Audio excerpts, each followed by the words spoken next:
Hi, Dr. Russ here with some more advice on core stabilization. For this exercise, you're going to need a resistance band and something to anchor it to. You're going to stand on up. It's nice to be near a wall or near a chair because you might lose your balance and you're going to want to have something to hold on to. I'm going to thread my foot through my resistance band so that it's behind my knee. And I'm still on 2 feet. What I want to do is pick up the leg that the resistance band is around. It's okay to balance yourself. Just don't lean on the wall or lean on the chair. And make sure that your hip that you're standing on doesn't bow out. You're going to have to really engage the glute and the adductors on that stance leg side all the way down through the heel in order to keep your hip from bowing out. So you're probably already feeling some hip and leg work as you're doing this. Now we're going to bring our knees together by pulling back with the glute on that resistance band, just like this. And we're going to go for maybe 10 of these.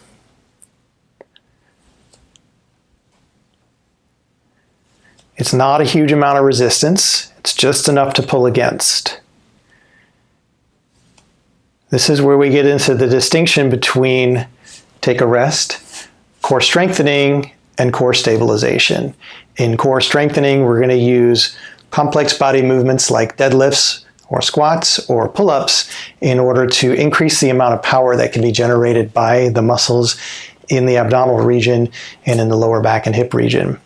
In core stabilization, yes, we need some strength, but really what we're focusing on is our ability for these muscles to respond to changing efforts, changing center of gravity. So let's do our other leg, step through, and then step out is how I like to do it. So again, you're going to ground through that stance leg, make sure that stance hip doesn't bow out, and raise that other leg to about 90 degrees. Now as we pull back through the glute on now the left side, my whole right side needs to stabilize me or I'm just going to kind of flop this way from the force of that pull. So there's a lot of stabilization that's happening here. You might need to recommit to not letting that stance leg hip bow out. And let's go for 5 more. This is good for balance. This is good for leg strength.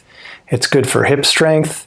And it's really good for teaching your core to hold you neutral and hold you stable while things are moving around it.